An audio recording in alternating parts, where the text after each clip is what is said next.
ദൈവത്തിൻ്റെ അതിപരിശുദ്ധമായ നാമം വാഴ്ത്തപ്പെടട്ടെ. സുദീർഘമായ ഒരു പ്രഭാഷണം നടത്തുവാനുള്ള ശാരീരിക സ്ഥിതി എനിക്കിപ്പോഴില്ല. എൻ്റെ വലത് കണ്ണ് ശ്രദ്ധിക്കുന്നവർക്ക് അത് മനസ്സിലാകുവാനായിട്ട് സാധിക്കും. എന്നിരുന്നാലും അടിയന്തര സാഹചര്യം കണക്കിലെടുത്ത് ദൈവജനത്തെ സ്നേഹിക്കുന്ന അനേക സഹോദരങ്ങളുടെ നിർബന്ധം കണക്കിലെടുത്തുകൊണ്ട് ഇങ്ങനൊരു പ്രഭാഷണത്തിന് ഞാൻ മുതിരുകയാണ്. ഇങ്ങനൊരു പ്രഭാഷണം ചെയ്യുവാനിടയായ സാഹചര്യം ഞാൻ പ്രാരംഭമായിട്ട് നിങ്ങളെ ഓർപ്പിക്കുവാൻ താല്പര്യപ്പെടുന്നു. ചില ദിവസങ്ങൾക്ക് മുൻപ് ഫേസ്ബുക്കിൽ പ്രത്യക്ഷപ്പെട്ട ഒരു വിജ്ഞാപന പത്രിക പാസ്റ്റർ അനിൽ കൊടിത്തോട്ടത്തിൻ്റെ പേരിൽ അതിങ്ങനെയായിരുന്നു: കൃപാവരങ്ങൾ, ചില തുടർ പഠനങ്ങളും ആത്മവര വിരുദ്ധരായ ബ്രദറൻ ഫേസ്ബുക്ക് ആക്ടിവിസ്റ്റുകൾക്കുള്ള ബുദ്ധിയുപദേശം. പാസ്റ്റർ അനിൽ കൊടിത്തോട്ടമാണ് ഒരു ഫേസ്ബുക്ക് ലൈവിൽ വന്ന് ഇങ്ങനെ ഒരു വിഷയാവതരണം നടത്തിയത്. ആ വിഷയത്തിൻ്റെ ക്യാപ്ഷൻ ഇങ്ങനെയാണ്: കൃപാവരങ്ങൾ, ചില തുടർ പഠനങ്ങളും ആത്മവര വിരുദ്ധരായ ബ്രദറൻ ഫേസ്ബുക്ക് ആക്ടിവിസ്റ്റുകൾക്കുള്ള ബുദ്ധി ഉപദേശം. വളരെ രസകരമായി തോന്നിയ ഒരു വിജ്ഞാപന പത്രികയാണിത്. അതുകൊണ്ട് തന്നെ ആദ്യോടന്തം അദ്ദേഹത്തിൻ്റെ ഫേസ്ബുക്ക് ലൈവ് ഞാനൊന്ന് ശ്രദ്ധിക്കുവാൻ ഇടയായി.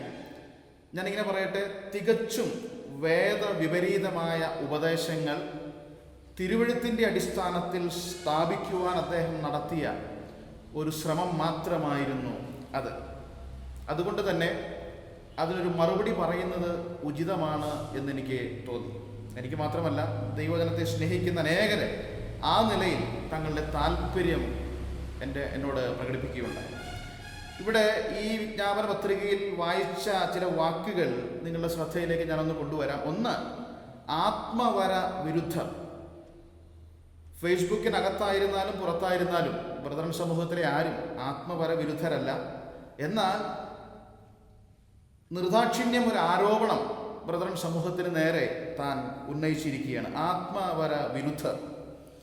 ഈ വിരുദ്ധർ എന്നതിന് വിരുദ്ധം ശ്രീകണ്ഠേശ്വരം ശബ്ദധാരാവലിയിൽ കൊടുത്തിരിക്കുന്ന അർത്ഥം ഇങ്ങനെയാണ്: വിപരീത ഭാവം പുലർത്തുന്ന, വിരോധം കാണിക്കുന്ന, തടസ്സം നിൽക്കുന്ന എന്നൊക്കെയാണ്. അപ്പോൾ ആത്മവരങ്ങളോട് വിപരീത ഭാവം പുലർത്തുന്നവരാണ് ബ്രദറൻ സമൂഹം, ആത്മവരങ്ങളോട് വിരോധം കാണിക്കുന്നവരാണ് ബ്രദറൻ സമൂഹം, ആത്മവരങ്ങൾക്ക് തടസ്സം നിൽക്കുന്നവരാണ് ബ്രദറൻ സമൂഹം. ഇങ്ങനെയൊക്കെ ഒരു ആരോപണമാണ് താൻ അതിലൂടെ ഉന്നയിക്കുവാനായിട്ട് ശ്രമിച്ചത്. ഞാനിങ്ങനെ പറയട്ടെ, ഏതൊരു കാലത്തുമുള്ള പെന്തക്കോസ്ത് ഇടയ ഉപദേഷ്ടാക്കന്മാരെ ശ്രദ്ധിച്ചാൽ ഈ നിലയിൽ ബ്രദറൻ സമൂഹത്തിന് നേരെ നിർദാക്ഷിണ്യം, ബ്രദറൻ സമൂഹത്തിന് നേരെ അസത്യമായിരിക്കുന്ന ഒരു ആരോപണം ഈ നിലയിൽ ഉന്നയിക്കുന്നത് കാണുവാനായിട്ട് കഴിഞ്ഞിട്ടുണ്ട്. സാധാരണ ആത്മാവില്ലാത്തവരെന്നും കൃപാവര വിരുദ്ധരെന്നൊക്കെയാണ് അവർ ആക്ഷേപിക്കാറ്. ഇങ്ങനെ ഒരു ആക്ഷേപം അവർ ഉന്നയിക്കുന്നതിൻ്റെ പിന്നിൽ ചില കാരണങ്ങളുണ്ട്. നമുക്കറിയാം, പാകിസ്ഥാനിൽ ഏത് ഭരണാധികാരി അധികാരത്തിൽ വന്നാലും തങ്ങളുടെ കസേര സുരക്ഷിതമാക്കുവാൻ, തങ്ങളുടെ സ്ഥാനം സുരക്ഷിതമാക്കുവാൻ പാകിസ്ഥാൻ സൈന്യത്തെ പ്രീതിപ്പെടുത്തുന്ന, പാകിസ്ഥാൻ പട്ടാളത്തെ പ്രീതിപ്പെടുത്തുന്ന ഒരു നിലപാടാണ് അവർ എടുക്കാറുള്ളത്. അതിനുവേണ്ടി അവർ ചെയ്യുന്നത് ഇന്ത്യ വിരുദ്ധ പ്രസ്താവനകൾ നടത്തിക്കൊണ്ടിരിക്കുക. അതിൻ്റെ ലക്ഷ്യം സൈന്യത്തെ പ്രീതിപ്പെടുത്തുവാനായിട്ട് സാധിക്കും. അതിലൂടെ തങ്ങളുടെ കസേര സൂക്ഷിക്കുവാൻ അവർക്ക് ഇടയായിത്തീരും. ഈ ഒരു നിലപാടാണ് ബ്രദറൻ സമൂഹത്തോട് കഴിഞ്ഞ പതിറ്റാണ്ടുകളായി പെന്തക്കോസ്ത് നേതൃത്വത്തിലുള്ള അനേകർ ചെയ്തുകൊണ്ടിരിക്കുന്നത്. ബ്രദറൻ വിരോധം പ്രകടിപ്പിച്ചുകൊണ്ട്, വ്യാജമായിരിക്കുന്ന ആരോപണങ്ങൾ ബ്രദറൻ സമൂഹത്തിനെതിരെ ഉന്നയിച്ചുകൊണ്ട് തങ്ങളുടെ സ്ഥാനം, തങ്ങളുടെ കസേര സുരക്ഷിതമാക്കുവാനുള്ള ശ്രമമാണ് അവരെപ്പോഴും നടത്തിയിട്ടുള്ളത്. ഇവിടെ ബ്രദറൻ സമൂഹത്തെ കൃപാവര വിരുദ്ധർ എന്ന് ആക്ഷേപിച്ച പാസ്റ്റർ അനിൽ കൊടിത്തോട്ടത്തിന് സൗജന്യമായിരിക്കുന്ന ഒരു ബുദ്ധിയുപദേശം പ്രാരംഭമായി നൽകിക്കൊണ്ട് ഞാൻ എൻ്റെ വിഷയത്തിലേക്ക് പ്രവേശിക്കുകയാണ്. 2 വാക്യങ്ങൾ ഞാൻ നിങ്ങൾ ശ്രദ്ധയിലേക്ക് കൊണ്ടുവരാം. 1 കൊരിന്ത്യർ 1-ാം അധ്യായം അതിൻ്റെ 7-ാം വാക്യം. അവിടെ നാം ഇങ്ങനെ വായിക്കുന്നു: ഇങ്ങനെ നിങ്ങൾ ഒരു കൃപാവരത്തിലും കുറവില്ലാത്തവരായി നമ്മുടെ കർത്താവായ യേശു ക്രിസ്തുവിൻ്റെ പ്രത്യക്ഷത കാത്തിരിക്കുന്നു. കൊരിന്ത്യയിലെ വിശ്വാസികളോട് അപ്പോസ്തലനായ പൗലോസ് പറയുകയാണ്, അവരുടെ ഒരു സവിശേഷത താൻ ചൂണ്ടിക്കാണിക്കുകയാണ്. ഇങ്ങനെ നിങ്ങൾ ഒരു കൃപാവരത്തിലും കുറവില്ലാത്തവരായി യേശു ക്രിസ്തുവിൻ്റെ പ്രത്യക്ഷത കാത്തിരിക്കുന്നു. ഒരു കൃപാവരത്തിലും കുറവില്ലാത്തവരായി യേശു ക്രിസ്തുവിൻ്റെ പ്രത്യക്ഷത കാത്തിരിക്കുന്ന ഇതേ കൊരിന്ത്യയിലെ വിശ്വാസികളോട് ഇതേ ലേഖനം അതിൻ്റെ 12, 13, 14 അധ്യായങ്ങളിലേക്ക് നാം വരുമ്പോൾ കൃപാവരങ്ങളെക്കുറിച്ച് വിശദമായ ഒരു ഉപദേശം എഴുതി അറിയിക്കുന്നത് കാണുവാനായിട്ട് സാധിക്കും. ഈ 12-ാം അധ്യായം ആരംഭിക്കുന്നത് ഇങ്ങനെയാണ്: സഹോദരന്മാരെ, ആത്മീക വരങ്ങളെക്കുറിച്ച് നിങ്ങൾ അറിവില്ലാതിരിക്കരുത് എന്ന് ഞാൻ ആഗ്രഹിക്കുന്നു. അപ്പോൾ ഒരു കൃപാവരത്തിലും കുറവില്ലാത്തവരായി യേശുക്രിസ്തുവിന്റെ പ്രത്യക്ഷത കാത്തിരിക്കുന്ന കൊരിന്ത്യയിലെ വിശ്വാസികളോട് അപ്പോസ്തലനായ പൗലോസ് പറയുകയാണ്, നിങ്ങൾ ആത്മവരങ്ങളെക്കുറിച്ച്, കൃപാവരങ്ങളെക്കുറിച്ച് അറിവില്ലാതിരിക്കരുത് എന്ന് ഞാൻ ആഗ്രഹിക്കുന്നു. അപ്പോൾ കൃപാവരങ്ങളിൽ കുറവില്ലാത്തവരായിരുന്നു എങ്കിലും കൃപാവരങ്ങളുടെ വിനിയോഗം സംബന്ധിച്ച് യാതൊരു വിധത്തിലുള്ള അറിവും അവർക്കുണ്ടായിരുന്നില്ല എന്ന് 12, 13, 14 അധ്യായങ്ങൾ വായിച്ചാൽ നമുക്ക് മനസ്സിലാക്കുവാനായിട്ട് സാധിക്കും. ഇത് തന്നെയാണ് പെന്തക്കോസ്ത് സമൂഹത്തെ സംബന്ധിച്ചിടത്തോളം ഒരു കൃപാവരത്തിലും കുറവില്ലാത്തവരായി യേശുക്രിസ്തുവിന്റെ പ്രത്യക്ഷത ഞങ്ങൾ കാത്തിരിക്കുന്നു എന്ന് സ്വയം അവകാശപ്പെടുന്ന അവർക്ക് കൃപാവരങ്ങളെക്കുറിച്ച് യാതൊരു നിലയിലുമുള്ള അടിസ്ഥാനപരമായ അറിവ് പോലും ഇല്ല എന്നുള്ളത് വളരെ വ്യക്തമായിട്ട് മനസ്സിലാക്കുവാനായിട്ട് സാധിക്കും. അതുകൊണ്ട് കൃപാവരങ്ങളെക്കുറിച്ചുള്ള അറിവ് തിരുവെഴുത്തിൻ്റെ അടിസ്ഥാനത്തിൽ പ്രാപിക്കുവാൻ പാസ്റ്റർ അനിൽ കൊടിത്തോട്ടം അടക്കമുള്ള പെന്തക്കോസ്ത് നേതാക്കന്മാർക്ക്, പാസ്റ്റർമാർക്ക് ഒരു ബുദ്ധി ഉപദേശം ഞാൻ നൽകുകയാണ്. ഇനി ബ്രദറൻ സമൂഹം ആത്മവര വിരുദ്ധരോ, അങ്ങനെ ഒരു ആക്ഷേപമാണ് താൻ ഉന്നയിച്ചിരിക്കുന്നത്. ബ്രദറൻ സമൂഹം ആത്മവര വിരുദ്ധരോ, ബ്രദറൻ സമൂഹത്തെ ആത്മവര വിരുദ്ധരെന്ന് ആക്ഷേപിക്കുന്ന പാസ്റ്റർ അനിൽ കൊടിത്തോട്ടം ചില നാളുകൾക്ക് മുൻപ് പെരുമ്പാവൂരിൽ വെച്ച് സംഘടിപ്പിച്ച ഒരു സംവാദത്തിൽ ഞങ്ങളുടെ പ്രിയ സഹോദരൻ പുതുപ്പള്ളിയിലുള്ള സജി വർഗീസാണ് അതിൽ സംവാദിക്കുവാനായിട്ട് തയ്യാറായിട്ട് വന്നത്. ആ സംവാദത്തിൽ അനിൽ കൊടിത്തോട്ടം ഉന്നയിച്ചതായിരിക്കുന്ന ഒരു വാദമുണ്ട്: ബൈബിൾ പൂർണ്ണമല്ല. ഇതിൻ്റെ എല്ലാം വീഡിയോ ക്ലിപ്പിങ്ങുകൾ ഞങ്ങളുടെ കയ്യിലുണ്ട്. എന്നാൽ അത് ഇതിനോട് ചേർത്ത് കാണിക്കുവാനായിട്ട് തുനിഞ്ഞു കഴിഞ്ഞാൽ ഈ ഉദ്ദേശിക്കുന്ന കാര്യങ്ങൾ ഒരു പക്ഷേ പറഞ്ഞ സമയത്ത് പറഞ്ഞു തീർക്കുവാൻ സാധിക്കാതെ പോകും. അതുകൊണ്ട് ഞാനതങ്ങ് ഒഴിവാക്കുകയാണ്. അദ്ദേഹത്തിൻ്റെ വാദങ്ങൾ ഇത് അദ്ദേഹം നിഷേധിച്ചാൽ മറ്റൊരവസരത്തിൽ മറ്റൊരു വീഡിയോയിൽ ഈ തെളിവുകളുമായിട്ട് ഞങ്ങൾ വരുന്നതാണ്. അപ്പോൾ ബൈബിൾ പൂർണ്ണമല്ല എന്നൊരു വാദമാണ് താൻ അവിടെ ഉന്നയിച്ചത്.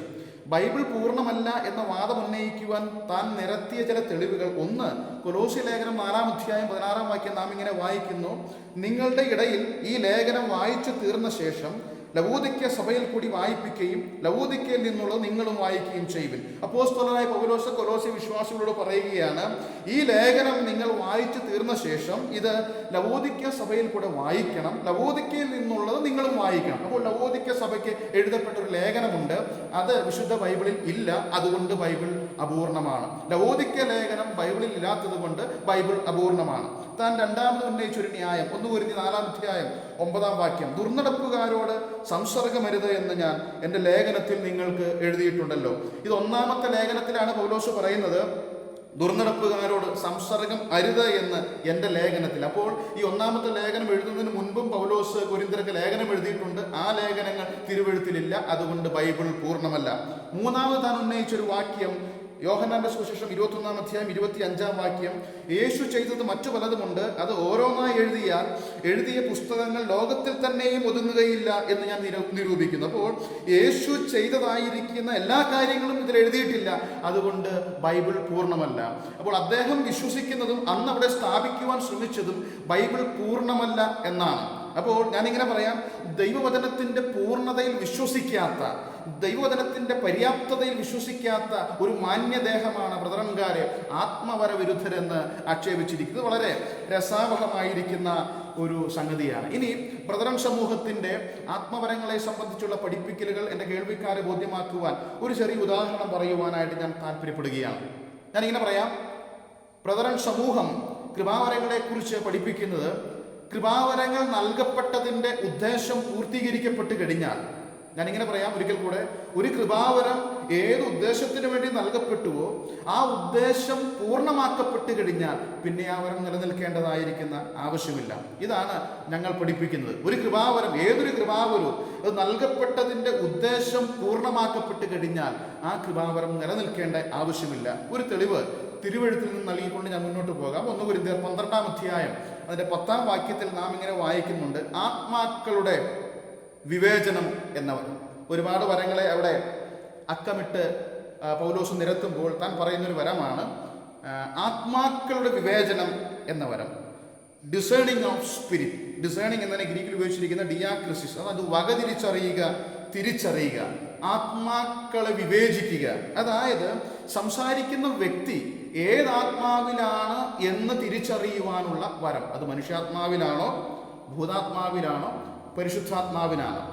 അപ്പോൾ ആത്മാവിൻ്റെ വിവേചനം, ആത്മാക്കളുടെ വിവേചനം എന്ന വരമുള്ള വ്യക്തിക്ക് ഒരു വ്യക്തി സംസാരിക്കുന്നത് കേട്ടാൽ അത് ഏതാത്മാവിലാണെന്ന് തിരിച്ചറിയുവാനായിട്ട് സാധിക്കും. ഒരു ഉദാഹരണം അപ്പോസ്തല പ്രവൃത്തികൾ 16-ാം അധ്യായം അതിൻ്റെ 16 മുതൽ 18 വരെയുള്ള വാക്യങ്ങൾ വായിച്ചാൽ ഫിലിപ്പിയിൽ വെച്ച് നടന്നൊരു സംഭവം അവിടെ നാം ഇങ്ങനെ വായിക്കുന്നുണ്ട്. വെളിച്ചപ്പാടത്തി സ്ത്രീ പൗലോസിൻ്റെ പിറകെ ചെന്ന് വലിയൊരു പ്രഖ്യാപനം നടത്തുന്നത് നമ്മൾ വായിക്കുന്നത് അപ്പോസ്തല പ്രവൃത്തികൾ 16-ാം അധ്യായം 17-ാം വാക്യം. അതെങ്ങനെയാണ്?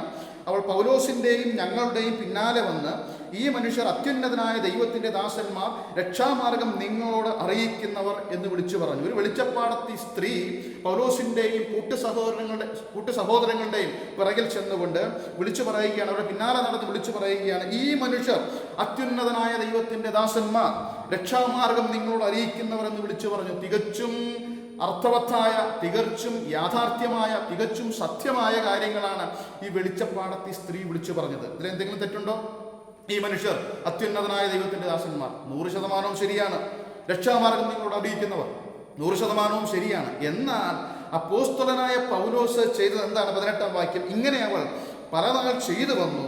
പൗലോസ് മുഷിഞ്ഞ് തിരിഞ്ഞു നോക്കി അവളിലുള്ള ഭൂതത്തോട്, അവളെ വിട്ടു പോകുവാൻ ഞാൻ ക്രിസ്തുവിൻ്റെ നാമത്തിൽ, യേശു ക്രിസ്തുവിൻ്റെ നാമത്തിൽ നിന്നോട് കൽപ്പിക്കുന്നു എന്ന് പറഞ്ഞു. ആ നാഴികയിൽ തന്നെ അത് അവളെ വിട്ടുപോയി. അപ്പോൾ നോക്കുക, ഈ മനുഷ്യർ അത്യുന്നതനായ ദൈവത്തിൻ്റെ ദാസന്മാർ, രക്ഷാമാർഗം നിങ്ങളോട് സുവിശേഷിക്കുന്നവർ എന്ന് ഈ വെളിച്ചപ്പാടത്തി സ്ത്രീ പലനാൾ പിറകിൽ നടന്ന് അവരുടെ പിറകിൽ നടന്ന് വിളിച്ചു പറഞ്ഞപ്പോൾ പൗലോസ് മുഷിഞ്ഞ് തിരിഞ്ഞു നോക്കി അവളിലുള്ള ഭൂതത്തെ ശാസിക്കുകയാണ്. അവളെ വിട്ടു പോകുവാൻ യേശു ക്രിസ്തുവിന്റെ നാമത്തിൽ കൽപ്പിക്കുകയാണ്. എൻ്റെ പ്രിയപ്പെട്ടവരെ, ഈ വെളിച്ചപ്പാടത്തി സ്ത്രീ ഏതാത്മാവിനാലാണ് ഈ സത്യം വിളിച്ചു പറഞ്ഞത് എന്ന് മനസ്സിലാക്കുവാനുള്ള വിവേചനപരം പൗലോസിനുണ്ടായിരുന്നു. ഇന്നുള്ള പെന്തക്കോസ്ത് നേതൃത്വം, ഞാൻ എല്ലാവരെയും അടച്ചാക്ഷേപിക്കുകയില്ല, പാസ്റ്റർ അനിൽ കൊടിത്തോട്ടത്തെ പോലുള്ള ആളുകൾ, ഞാനിങ്ങനെ പറയാം, ഇങ്ങനെയുള്ളതായിരിക്കുന്ന പ്രഖ്യാപനങ്ങൾ വെളിച്ചപ്പാടത്തിയായിരുന്നാലും ദുർമന്ത്രവാദിയായിരുന്നാലും വിളിച്ചു പറഞ്ഞാൽ സ്തോത്രവും ഹല്ലേലൂയയും പറഞ്ഞ് ഷെയ്ക്കാൻഡ് കൊടുക്കാനല്ലാതെ മറ്റൊരു വിധത്തിലുള്ളതായിരിക്കുന്ന കാര്യങ്ങളും അവരെ കൊണ്ട് ചെയ്യുവാൻ സാധിക്കില്ല. കാരണം ആത്മാക്കളുടെ വിവേചനം എന്നൊരു വരം അത് പൂർണ്ണമാക്കപ്പെട്ട വരമാണ്. അത് ഞാൻ തെളിയിക്കുകയാണ്.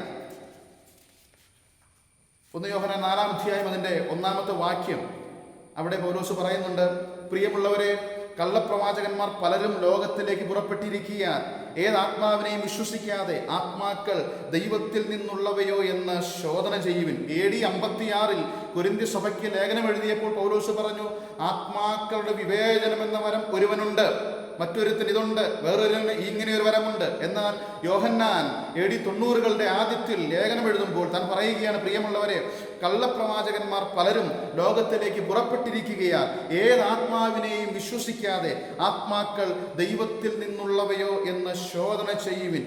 Test the spirit.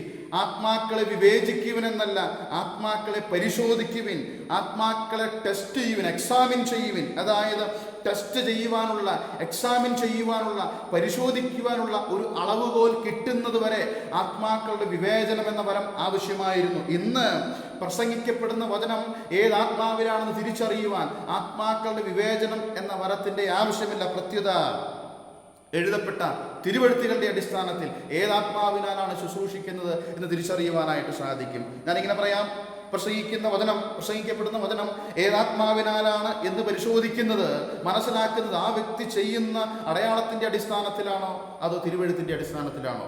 100-ൽ 100% ഇന്ന് ആത്മാക്കളുടെ വിവേചനം എന്ന വരമല്ല, തിരുവെഴുത്തുകൾ പൂർണ്ണമാക്കപ്പെട്ട് കഴിഞ്ഞുപോകും. കഴിഞ്ഞപ്പോൾ, പുതിയ നിയമസത്യങ്ങൾ, പുതിയ നിയമ വെളിപ്പാടുകൾ ലിഖിത രൂപത്തിൽ ലഭിച്ചു കഴിഞ്ഞപ്പോൾ ഇന്ന് ആത്മാക്കളുടെ വിവേചനം എന്ന വരത്തിൻ്റെ ആവശ്യമില്ല. പ്രത്യുത നാം ചെയ്യേണ്ടത് ആത്മാക്കളെ പരിശോധിക്കുക. പ്രിയമുള്ളവരെ, കള്ളപ്രവാചകന്മാർ പലരും ലോകത്തിലേക്ക് പുറപ്പെട്ടിരിക്കുക. ഏതാത്മാവിനെയും വിശ്വസിക്കാതെ ആത്മാക്കൾ ദൈവത്തിൽ നിന്നുള്ളവയോ എന്ന് ശോധന ചെയ്യണം തിരുവെഴുത്തിൻ്റെ അടിസ്ഥാനത്തിൽ. അതുകൊണ്ട് ആത്മാക്കളുടെ വിവേചനം എന്ന വരം ഏത് ഉദ്ദേശത്തിനു വേണ്ടി നൽകപ്പെട്ടുവോ ആ ഉദ്ദേശം പൂർത്തീകരിക്കപ്പെട്ടു കഴിഞ്ഞപ്പോൾ, അല്ലെങ്കിൽ കൃത്യമായി പരിശോധിച്ചറിയുവാൻ ഒരു അളവുകോൽ ദൈവസഭയ്ക്ക് ലഭിച്ചു കഴിഞ്ഞപ്പോൾ ഇനി അങ്ങനെ ഒരു വരത്തിൻ്റെ ഉപയോഗം ഇന്ന് ആവശ്യമില്ല. അതുകൊണ്ട് ഞങ്ങൾ ഇങ്ങനെ പഠിപ്പിക്കുന്നു, ഒരു കൃപാവരം അത് നൽകപ്പെട്ടതിൻ്റെ ഉദ്ദേശം പൂർണ്ണമാക്കപ്പെട്ട് കഴിഞ്ഞാൽ പിന്നീട് ആ കൃപാവരം നിലനിൽക്കുന്നില്ല. ഇത് തിരുവെഴുത്തിൻ്റെ അടിസ്ഥാനത്തിലാണ് ഞങ്ങൾ പഠിപ്പിക്കുവാനും മനസ്സിലാക്കുവാനുമായിട്ട് ശ്രമിക്കുന്നത്. ഇത് ഞങ്ങൾ പഠിപ്പിക്കുമ്പോൾ കൃപാവര വിരുദ്ധരെന്ന് ഞങ്ങളെ ആക്ഷേപിക്കുന്നത് മറ്റൊന്നും കൊണ്ടല്ല. വചനത്തെ സ്നേഹിക്കുന്ന അനേകർ ബന്ധപ്പെട്ട സമൂഹങ്ങളിലുണ്ട്. സത്യം അവർ തിരിച്ചറിഞ്ഞാൽ ആ സമൂഹമായിട്ടുള്ള ബന്ധം വിട്ട് സത്യത്തിലേക്ക് അവർ വരുവാനിടയായിത്തീരും. അത് തിരിച്ചറിയാതിരിക്കുവാൻ മുന്നമേ ഓടുന്ന പട്ടിക്ക് ഒരു മുഴം മുമ്പെറിയുക എന്ന് മലയാളത്തിലൊരു ചൊല്ലുണ്ട്.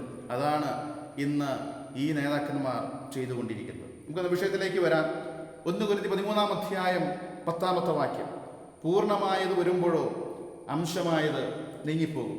ഈ വിഷയത്തെ ആധാരമാക്കിക്കൊണ്ട് ചില സന്ദേശങ്ങൾ നൽകുവാനാണ്, ചില യാഥാർത്ഥ്യങ്ങൾ വ്യക്തമാക്കുവാനാണ് ഞാൻ താല്പര്യപ്പെടുന്നത്. പൂർണ്ണമായത് വരുമ്പോഴോ അംശമായത് നീങ്ങിപ്പോകും.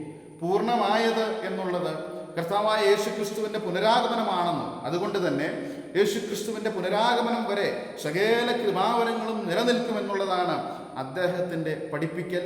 അത് സ്ഥാപിക്കുവാനായിട്ട് വളഞ്ഞ വഴികൾ, വചനവിരുദ്ധ വഴികൾ താൻ സ്വീകരിച്ചത് തൻ്റെ സംവാദങ്ങളും അതുപോലെ തന്നെ തൻ്റെ ഫേസ്ബുക്ക് ലൈവുകളും ശ്രദ്ധിച്ചപ്പോൾ മനസ്സിലാക്കുവാനായിട്ട് സാധിച്ചു.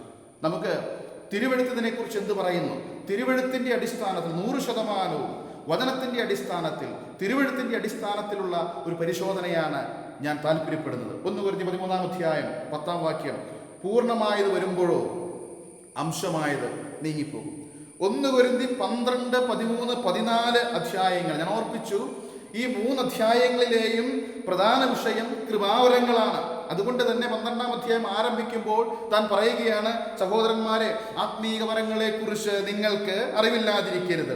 അപ്പോൾ ഈ 3 അധ്യായങ്ങളിലും കൃപാവരങ്ങളെ കുറിച്ചുള്ള ഉപദേശം സ്ഥാപിച്ചുകൊണ്ട് പൗലോസ് എഴുതുമ്പോൾ 13-ാം അധ്യായത്തിലേക്ക് നാം വന്നാൽ അവിടെ 3 വരങ്ങളെ പ്രത്യേകമായിട്ട് താൻ പരാമർശിച്ചിട്ടുള്ളത് കാണുവാൻ സാധിക്കും. 1 കൊരിന്ത്യർ 13-ാം അധ്യായം അതിൻ്റെ 8-ാം വാക്യത്തിൽ 3 വരങ്ങളെ പ്രത്യേകമായി പരാമർശിക്കുകയാണ്. സ്നേഹം ഒരു നാളും മുതിർന്നു പോകുകയില്ല. പ്രവചനവരമോ അത് നീങ്ങിപ്പോകും.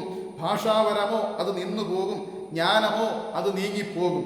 3 വരങ്ങളെ പരാമർശിച്ചിട്ട് 2 വരങ്ങൾ നീങ്ങിപ്പോകുമെന്നും, പ്രവചനവരവും ജ്ഞാനവരവും നീങ്ങിപ്പോകുമെന്നും, ഒരു വരം നിന്നുപോകുമെന്നും, ഭാഷാവരം നിന്നുപോകുമെന്നും രേഖപ്പെടുത്തിയിരിക്കുന്നു. ശ്രദ്ധിക്കണം, 3 നീങ്ങിപ്പോകുമെന്നോ 3 നിന്നുപോകുമെന്നോ അല്ല, 2 വരം നീങ്ങിപ്പോകും. പ്രവചനവും ജ്ഞാനവും നീങ്ങിപ്പോകും, ഭാഷാവരം നിന്നുപോകും.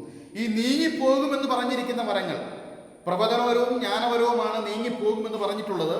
ഈ വരങ്ങൾ എപ്പോൾ നീങ്ങിപ്പോകുമെന്ന് വളരെ കൃത്യമായിട്ട് അവിടെ രേഖപ്പെടുത്തിയിട്ടുണ്ട്. പൂർണ്ണമായത് വരുമ്പോൾ. അപ്പോൾ എപ്പോൾ നീങ്ങിപ്പോകും, നീങ്ങിപ്പോകുന്ന തീയതിയല്ല, സാഹചര്യം വളരെ വ്യക്തമായിട്ട് പറയുകയാണ്. നീങ്ങിപ്പോകുന്ന സാഹചര്യം. പൂർണ്ണമായത് വരുമ്പോൾ അംശമായത് നീക്കപ്പെടും. പൂർണ്ണമായത് വരുമ്പോൾ അംശമായത് നീങ്ങിപ്പോകും. അർത്ഥാൽ അംശമായത് പൂർണ്ണമായതിനാൽ നീക്കപ്പെടും. അപ്പോൾ എപ്പോൾ നീങ്ങിപ്പോകുമെന്ന് ചോദിച്ചാൽ ഉത്തരം വളരെ വ്യക്തമാണ്, പൂർണ്ണമായത് വരുമ്പോൾ. ശ്രദ്ധിക്കേണ്ട ഒരു വിഷയം ഞാൻ നിങ്ങളുടെ ശ്രദ്ധയിലേക്ക് പെട്ടെന്ന് കൊണ്ടുവരാൻ താല്പര്യപ്പെടുകയാണ്. 1 കൊരിന്ത്യർ 12 മുതൽ 14 വരെയുള്ള അധ്യായങ്ങൾ, അതായത് നാം പരാമർശിച്ച 12, 13, 14 അധ്യായങ്ങൾ, ഈ 3 അധ്യായങ്ങളിൽ പരാമർശിച്ചിട്ടുള്ള കൃപാവരങ്ങളടക്കം ദൈവസഭയ്ക്ക് നൽകപ്പെട്ടിട്ടുള്ള സകല കൃപാവരങ്ങളും കർത്താവിൻ്റെ വരവിൽ നീങ്ങിപ്പോകുമെന്നുള്ളതിന് യാതൊരു സംശയവുമില്ല. 1 കൊരിന്ത്യർ 12, 13, 14 അധ്യായങ്ങൾ ഉൾപ്പെടെ പുതിയ നിയമത്തിൽ ദൈവസഭയ്ക്കെന്ന നിലയിൽ നൽകപ്പെട്ടിട്ടുള്ളതായിരിക്കുന്ന എല്ലാ കൃപാവരങ്ങളും യേശുക്രിസ്തുവിൻ്റെ പുനരാഗമനത്തിങ്കൽ അത് നീങ്ങിപ്പോകും, യാതൊരു സംശയവുമില്ല. കാരണം ദൈവസഭയുടെ നിത്യതയിലെ നിലനിൽപ്പിന് കൃപാവരങ്ങൾ ആവശ്യമില്ല. ദൈവസഭയ്ക്ക് ഈ ഭൂമിയിൽ ഫംഗ്ഷൻ ചെയ്യുവാനാണ് കൃപാവരങ്ങൾ ആവശ്യമായിരിക്കുന്നത്. അങ്ങനെ ഇരിക്കെ 2 വരങ്ങളെ നീങ്ങിപ്പോകുമെന്നും വളരെ പ്രത്യേകമായിട്ട് യേശുക്രിസ്തുവിന്റെ പുനരാഗമനത്തിങ്കൽ അല്ലെങ്കിൽ സഭ നിത്യതയിലേക്ക് മാറ്റപ്പെടുമ്പോൾ എല്ലാ കൃപാവരങ്ങളും നീങ്ങിപ്പോകുമെന്നിരിക്കെ 2 വരങ്ങളെ പ്രത്യേകമായി എടുത്തു പറഞ്ഞ് അത് നീങ്ങിപ്പോകുമെന്ന് പറയുമ്പോൾ എല്ലാം നീങ്ങിപ്പോകുന്നതിന് മുൻപ്, അതായത് ക്രിസ്തുവിന്റെ വരവിന് മുൻപ് തന്നെ ഈ വരങ്ങൾ നീക്കപ്പെടും എന്നുള്ളതിന് യാതൊരു സംശയവുമില്ല. ഈ പ്രവചനവരത്തെക്കുറിച്ചും ജ്ഞാനവരത്തെക്കുറിച്ചും അവിടെ പൗലോസ് വിശേഷിപ്പിച്ചിരിക്കുന്നത് അത് അംശമായ വരങ്ങൾ എന്നാണ്. 1 Corinthians 13:9 നാം വായിക്കുന്നു, അംശമായി മാത്രം നാം അറിയുന്നു, അംശമായി മാത്രം പ്രവചിക്കുന്നു. അപ്പോൾ അറിവ്, ജ്ഞാനം അംശമാണ്, അതിനാൽ പ്രവചനവും അംശമാണ്. അംശമായിട്ട് ഭാഗമായിട്ടാണ് ദൈവത്തിൽ നിന്നുള്ള വെളിപ്പാടുകൾ, ജ്ഞാനം ഇവർ പ്രാപിക്കുന്നത്. അതുകൊണ്ട് തന്നെ പ്രവചനവും ഭാഗികമാണ്, അംശമാണ്. എബ്രായ ലേഖനം 1-ാം അധ്യായം 1-ാം വാക്യം, അവിടെയും ഇതിന് സമാനമായൊരു പ്രയോഗമുണ്ട്. ദൈവം പണ്ട് ഭാഗമായും വിവിധമായും പ്രവാചകന്മാർ മുഖാന്തരം പിതാക്കന്മാരോട് അരുളി ചെയ്തു. അപ്പോൾ ദൈവം പ്രവാചകന്മാർ മുഖാന്തരം പിതാക്കന്മാരോട് അരുളി ചെയ്തു ഭാഗമായിട്ടാണ്, അംശമായിട്ടാണ്. അപ്പോൾ ദൈവം ഭാഗികമായിട്ടാണ് ജ്ഞാനം നൽകിയത്, ദൈവം ഭാഗികമായിട്ടാണ്, അംശമായിട്ടാണ് പ്രവചനം നൽകിയത്. അപ്പോൾ ഈ അംശമായ ജ്ഞാനത്താൽ, അല്ലെങ്കിൽ ജ്ഞാനം അംശമായത് കൊണ്ട് അതിൻ്റെ പ്രവചനവും അംശമാണ്. അതിനാൽ പൂർണ്ണമായത് എന്ന് ഇവിടെ പറയുന്നത് ഈ അംശമായതിൻ്റെ പൂർണ്ണമായതാണ്. എന്താണോ അംശമായത്, ആ അംശമായതിൻ്റെ പൂർണ്ണമായതിനെയാണ് പൗലോസ് അവിടെ വിവക്ഷിക്കുന്നത്. പൂർണ്ണമായത് എന്ത് എന്നത് സംബന്ധിച്ച് ഉന്നയിക്കപ്പെടുന്ന അനേക വാദങ്ങളുണ്ട്. പ്രധാനപ്പെട്ട ചില വാദങ്ങൾ, ഏതാണ്ട് 5ഓളം വാദങ്ങൾ മുഖ്യധാരയിൽ നിലനിൽക്കുന്നുണ്ട്. 1, പൂർണ്ണമായത് തിരുവെഴുത്തുകളാണ്. 2, പൂർണ്ണമായത് ക്രിസ്തുവാണ്. 3, പൂർണ്ണമായത് ക്രിസ്തുവിൻ്റെ വരവാണ്. 4, പൂർണ്ണമായത് സ്നേഹത്തിൻ്റെ പൂർണ്ണതയാണ്. 5, വിശ്വാസിയുടെ പൂർണ്ണതയാണ്. ഇങ്ങനെ 5ഓളം വാദങ്ങൾ ഈ പൂർണ്ണമായത് എന്ത് എന്നത് സംബന്ധിച്ച് നിലവിലുണ്ട്.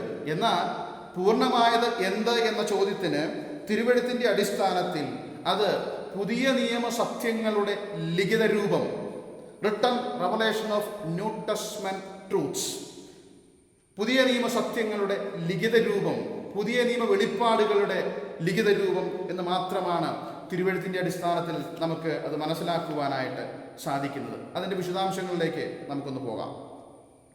1 Corinthians 13-ാം അധ്യായത്തിലെ സന്ദേശത്തിൻ്റെ സാരാംശം എന്നുള്ളത് നമുക്കൊന്ന് മനസ്സിലാക്കുവാനായിട്ട് ശ്രമിക്കാം. 1 Corinthians 13-ാം അധ്യായത്തിൽ ഏത് വിഷയമാണ് പൗലോസ് സംസാരിക്കുന്നത്, അല്ലെങ്കിൽ എന്ത് സന്ദേശം നൽകുവാനാണ് പൗലോസ് ആഗ്രഹിക്കുന്നത്, അത് നമുക്കൊന്ന് പരിശോധിക്കാം. 1 Corinthians 13-ാം അധ്യായത്തിലെ സന്ദേശത്തിൻ്റെ സാരാംശം. 1 Corinthians 12-ാം അധ്യായം അവസാനിക്കുന്നത് ഇങ്ങനെയാണ്, 12:31. എല്ലാവരും വ്യാഖ്യാനിക്കുന്നുവോ, ശ്രേഷ്ഠവരങ്ങളെ വാഞ്ചിക്കുവിൻ, ഇനി അതിശ്രേഷ്ഠമായൊരു മാർഗം ഞാൻ നിങ്ങൾക്ക് കാണിച്ചു തരാം. അപ്പോൾ 12-ാം അധ്യായം അവസാനിക്കുന്നത് അതിശ്രേഷ്ഠമായൊരു മാർഗം ഞാൻ നിങ്ങൾക്ക് കാണിച്ചു തരാം എന്ന് പറഞ്ഞുകൊണ്ടാണ്. ഇനി 14-ാം അധ്യായം ആരംഭിക്കുന്നത് ഇങ്ങനെയാണ്, 14:1, സ്നേഹം ആചരിക്കുവാൻ ഉത്സാഹിക്കുവിൻ. അപ്പോൾ അതിശ്രേഷ്ഠ മാർഗമായ സ്നേഹത്തിൻ്റെ സവിശേഷതകളാണ് 13-ാം അധ്യായം മുഴുവനും പൗലോസ് രേഖപ്പെടുത്തിയിട്ടുള്ളത്. അതായത് 13-ാം അധ്യായത്തിലെ പ്രധാന സന്ദേശം എന്നുള്ളത് സ്നേഹത്തിൻ്റെ അതിശ്രേഷ്ഠ മാർഗമായ സ്നേഹത്തിൻ്റെ സവിശേഷതകൾ. അത് 13:8 പൗലോസ് വ്യക്തമാക്കിയിട്ടുണ്ട്. സ്നേഹം ഒരു നാളും ഉതിർന്നു പോവുകയില്ല. അതിശ്രേഷ്ഠ മാർഗമായ സ്നേഹത്തിൻ്റെ ചില സവിശേഷതകൾ ചുരുക്കമായിട്ട് വിഷയബന്ധിതമായി പറയുവാൻ ആവശ്യമുണ്ട്. 1, അതിശ്രേഷ്ഠ മാർഗമായ സ്നേഹത്തിൻ്റെ സവിശേഷതകളിൽ ഒന്നാമത്തേത് കൃപാവരങ്ങളെ കവിയുന്നതും എന്നും നിലനിൽക്കുന്നതുമായ ഒരു ആത്മീയ ഗുണവിശേഷമാണ് സ്നേഹം. ശ്രദ്ധിക്കണം, കൃപാവരങ്ങളെ കവിയുന്നതും എന്നും നിലനിൽക്കുന്നതുമായ ഒരു ആത്മീയ ഗുണവിശേഷമാണ് സ്നേഹം. 2, സ്നേഹമില്ലാതെ ഏതെല്ലാം കൃപാവരങ്ങൾ വിനിയോഗിച്ചാലും യാതൊരു പ്രയോജനവുമില്ല.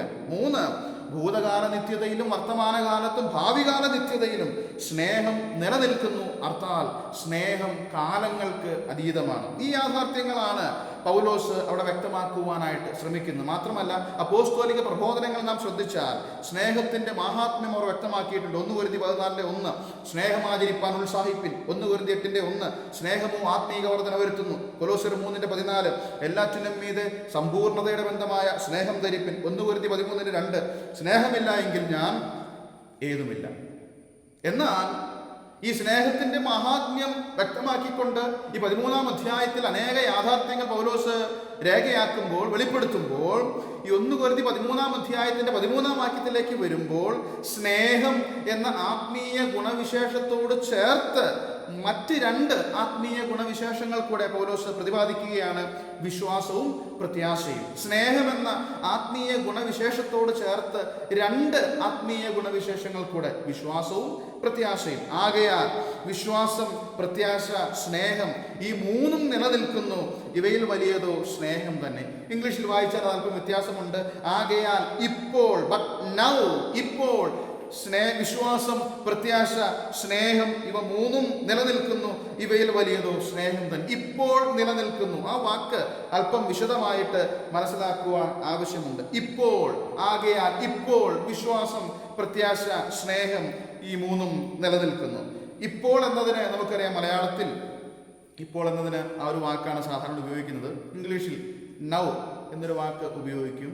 എന്നാൽ ഗ്രീക്കിലേക്ക് വരുമ്പോൾ ഇപ്പോൾ എന്ന വാക്കിനെ സൂചിപ്പിക്കുവാൻ 1ലധികം വാക്കുകൾ ഗ്രീക്ക് ഭാഷയിൽ ഉപയോഗിക്കാറുണ്ട്. അതിലൊന്ന് നൂനി എന്ന പദമാണ്. നൂനി, ഇപ്പോൾ.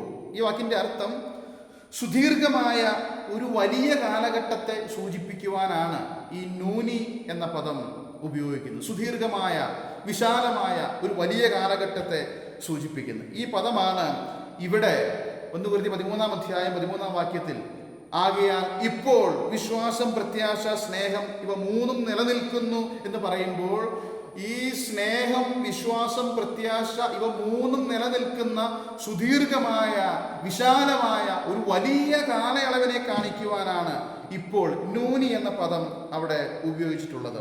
ഞാനത് തെളിയിക്കുവാനായിട്ട് ഈ പദം ഉപയോഗിച്ചിരിക്കുന്ന മറ്റ് ചില ഭാഗങ്ങൾ നിങ്ങളുടെ ശ്രദ്ധയിലേക്ക് കൊണ്ടുവരാം.